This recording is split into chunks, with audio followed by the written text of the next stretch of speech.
how long did you think this was a legitimate possibility that you might be running for mayor prior to this announcement?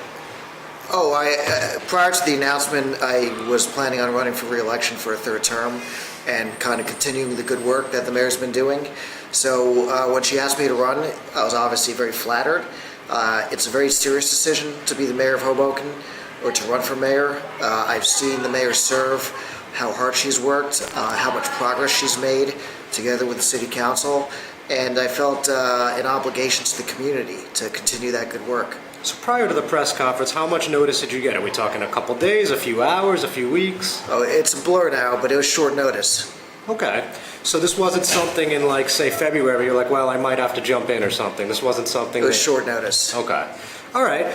So with that said, obviously there's been a split of the council, as we saw very clearly on Wednesday night, but we'll get to that. But there's obviously a split. Council President Jen Giattino is running for mayor as well, needless to tell you. And the criticism from that side, I don't think anyone's come out and said it publicly, but privately it's been said many times that they feel like this was quote-unquote a backroom deal and, they weren't consulted and they felt left out of the process. So what's your reaction to that? Well, no one's left out of the process because we live in a democracy and everyone has the right to run, including the council president. So at the same time, the mayor has the right to say who she supports if she decides not to run. She made that very clear that she supports myself to carry on her work. And anyone has the right to run. We just finished the deadline for filing petitions, and I think anyone who collected sufficient petitions is in the race. All right, well, tough to argue that one. So the fact that Jen's running doesn't bother you, annoy you, anything like that? No, not at all. Jen's a very nice person. We've been very cordial colleagues on the city council, get along on very multiple levels. So no, I'm very happy to have her in the race. Okay. So on another note, going up totally across the country, I guess I should say, you've been talking about a lot of national issues, a lot of stuff that Donald Trump is doing and how you oppose that and how you think it's important for Hoboken to be on top of some of these issues. Talking about Charlottesville recently, and I believe you've also spoke out about, some of his immigration policy. So why did you think that's an important part of the campaign? Well, as a local mayor, your first priority is really the local issues that Hoboken has to deal with and the challenges we confront. Sure. So, as mayor, priority number one is Hoboken, and in fact, Hoboken is the only priority. That said, we're not the Republic of Hoboken. We live in the state of New Jersey, and the state of New Jersey is part of the United States. So what happens at the state level and the federal level impacts Hoboken. On the state level, there are a lot of things that happen in Trenton that impact Hoboken. So I look forward to working with the legislative delegation in the 33rd District as mayor. As mayor, I look forward to working with the next governor. And on the federal level, I look forward to working with our federal delegation, the Congressman Suez, Senator Booker, Senator Menendez. Right now we have, unfortunately, a presidential administration that is hostile to a lot of our values as Americans. That actually impacts Hoboken. It impacts Hoboken's residents.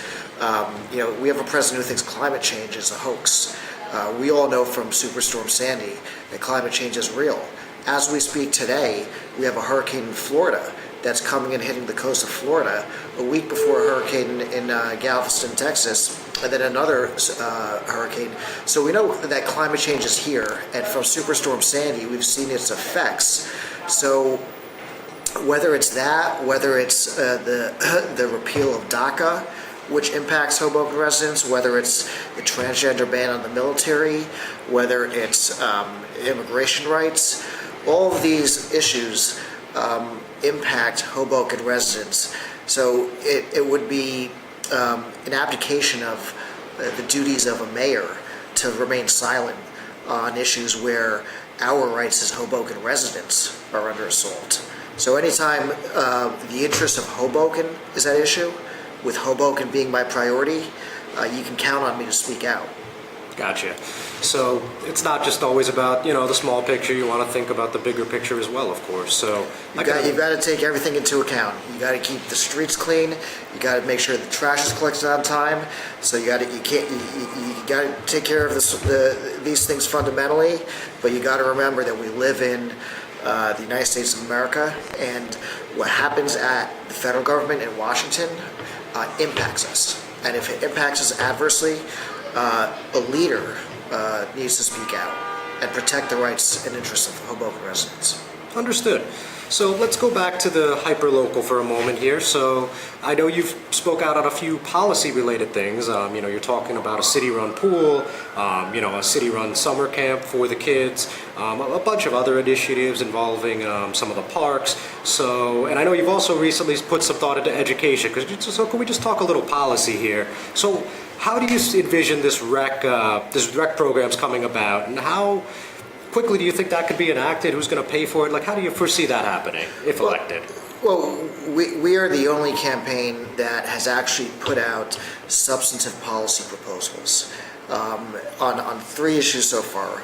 Recreation, we have a substantive recreation policy plan on mass transit infrastructure generally, and then thirdly on education, we release a platform. We'll also be releasing policy positions on open space, flooding, the arts, other issues. So one thing that distinguishes our campaign from other campaigns is that we want to talk about the ideas. We want to talk about what distinguishes our campaign from the other campaigns, and actually talk about the policy issues. As far as the question about the rec center, what I'd like to do to begin with is explore these questions that you're asking. And that starts with conducting a feasibility study. I've looked at other parts of the country, other studies that have been done to actually enact a rec center, a community pool, and see how that's done in terms of best practices in other municipalities.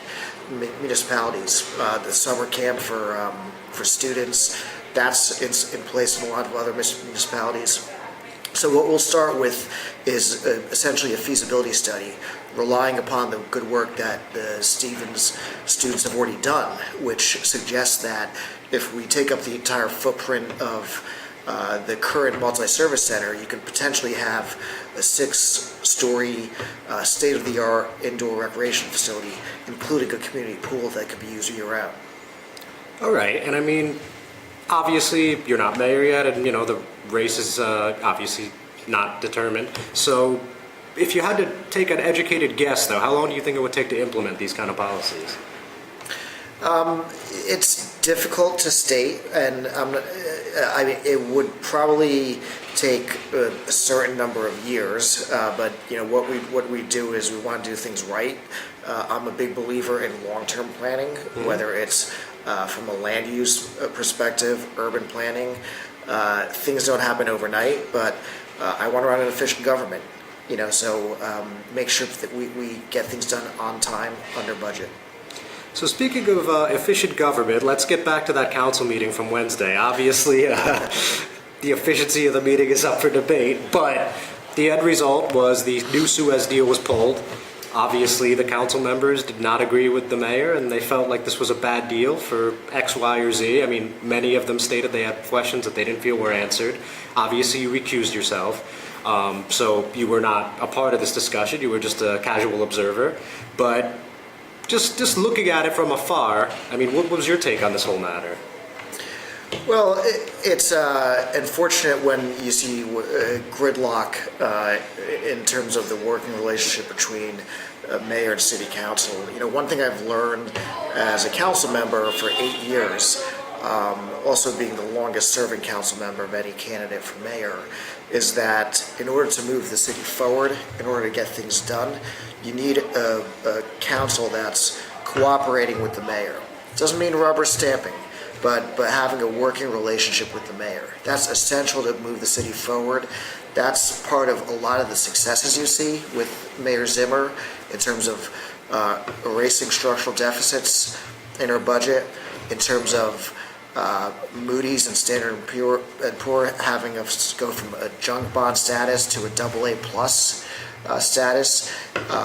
Open space, all these things couldn't happen unless you have a council that's cooperative and working with the mayor. Not rubber stamping what the mayor says. Asking the tough questions, but then voting things up or down. Unfortunately, that didn't happen last night, and it's certainly concerning. So is this what you anticipate going forward for the next handful of meetings before the election? I hope not. I hope we can all do our jobs as elected officials. Our first and primary obligation as elected officials is to the residents of the city of Hoboken. That obligation does not stop during election season. It continues every day of the year. So my hope is that moving forward between now and November 7th, we keep the interests of Hoboken residents first. Not our own personal interests, not our own political interests, but keep the city moving forward in the direction under the leadership of Mayor Zimmer. Gotcha.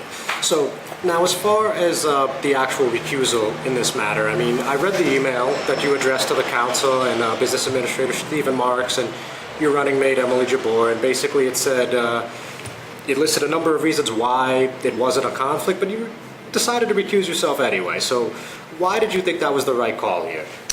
I think, in this election season, so to speak, I think it was the most responsible thing to do because there were questions raised. Considering the importance of the issue itself, I didn't want it to be a distraction. So for that reason, I thought it was best, to answer the councilman and make sure that everyone's comfortable with the topic itself and keep the focus on the issue itself. And just recusing was, I think, the most responsible thing to do. Okay, understood. Now, if we go back to February, you and First Ward Councilman Mike DeFusco, as I'm sure you remember, you had that fundraiser on the same day. And, I was at both of them, as you also are aware. And I remember you said that if he ran for council in 2019, you'd be happy to endorse his re-election. Obviously, that's not what happened. He's in the race. Right. So, at that point, were you convinced he was running for mayor? No, not necessarily. I can't necessarily recall what my assumptions may or may not have been. It was certainly giving indications of an interest, or I'd heard rumors that he might be interested in running for mayor. I was running for a third term for city council, and that all changed over the summer. But you'd have to ask Councilman DeFusco. I can't read into his mind. Fair enough. I mean, we wish we could, but so with that said, though, I mean, he's been going after you on quite a few issues, not just the Suez thing, and he's been pretty chippy. He's been attacking a number of the other candidates. So, just when you see that, I mean, what do you think? What do you feel? I've developed pretty thick skin as a councilman, so it doesn't bother me. What I think it demonstrates is a weakness on the actual policy issues. I think if you want to focus and run a winning campaign, the Hoboken residents are educated, they're smart, and they want to know what you bring to the table in terms of your qualifications to run for mayor. So I want to run a positive campaign. I want to talk about the issues, and I want to communicate to the residents of Hoboken why I'm the best person fit to run the city in the next 4 years. The politics of personal destruction or character assassination, I think people can see through that. It doesn't bother me at all. So it's, everyone's got the right to, launch misleading and sometimes outright false attacks, because this is Hoboken, of course. But I've been through that multiple times. It doesn't bother me an ounce. What I can promise you is that we're going to run a positive campaign. We're going to focus on the issues. I can't control what the other candidates do. Sure. So would it be fair to say that as far as policy is concerned, you would be pretty confident in stating that you were a cut above the rest? Absolutely. We are the only campaign that has released comprehensive policy positions now on 3 distinct issues You can go to our website, teambala.com, read about those proposals. And I want to run a race that's based on the issues. And if the people of Hoboken think that I'm the best suited to be mayor, they can make that decision. But I think it should be based upon the character of a person and what they're running on. So beyond the education and infrastructure and, the other stuff that you've already put out there, I mean, just why do you think, again, beyond that, you're the best candidate for the job here? I think I'm the best candidate for the job for mayor because I'm the most qualified. I've been serving on the council the longest of any council member. I have seen firsthand what challenges the mayoralty faces, and I'm the only council member that has had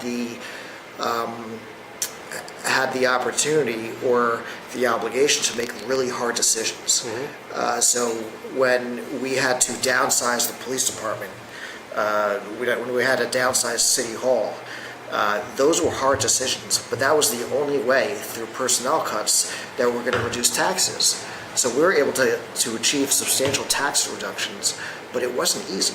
Mm-hmm. Negotiating with the labor unions, the police unions, the fire unions, those were difficult decisions that no other council member in this race has had to make. They were not on the council at that time. Those were very, very difficult times. The hospital, there was hostile resistance towards the sale of the hospital. I can't even tell you. I remember being the council president on a Sunday night when we had to get those votes to finally approve the sale of the hospital. If I had made one unforced error, it could have impacted a $52 million bond obligation for this city. And sure, it was a big deal. It was a huge deal. It was a hard decision. No other council member or candidate has that experience. And let me wrap up with this. So there's been a couple news articles, I believe even NBC interviewed you, if I'm not mistaken, early in the election cycle, talking about you being the only Sikh candidate in the race. As you're aware, in New Jersey, it's not incredibly common for Sikhs to seek elected office, no pun intended. And, but, going for the mayor and, having the support of that community, just tell me about that aspect. I mean, what does that mean to you? It's meaningful to the Sikh community. I would be the first elected Sikh in American history, actually. Hoboken has got a lot of firsts, and we have a chance to have another first. So it's meaningful really for me because growing up and going through the New Jersey public schools, I was a victim of school bullying as a minority, looking different. And what I want to do, not just for the Sikh community, but anybody who might be different, whether they're gay, whether they're, in a minority, to set a role model that, it doesn't matter, what your status is, what your ethnicity, race, religion. In this country, you're given the chance and the ability to succeed. If you work hard and do things based on merit, the sky's the limit in America. And I think that's what this race is about from that perspective.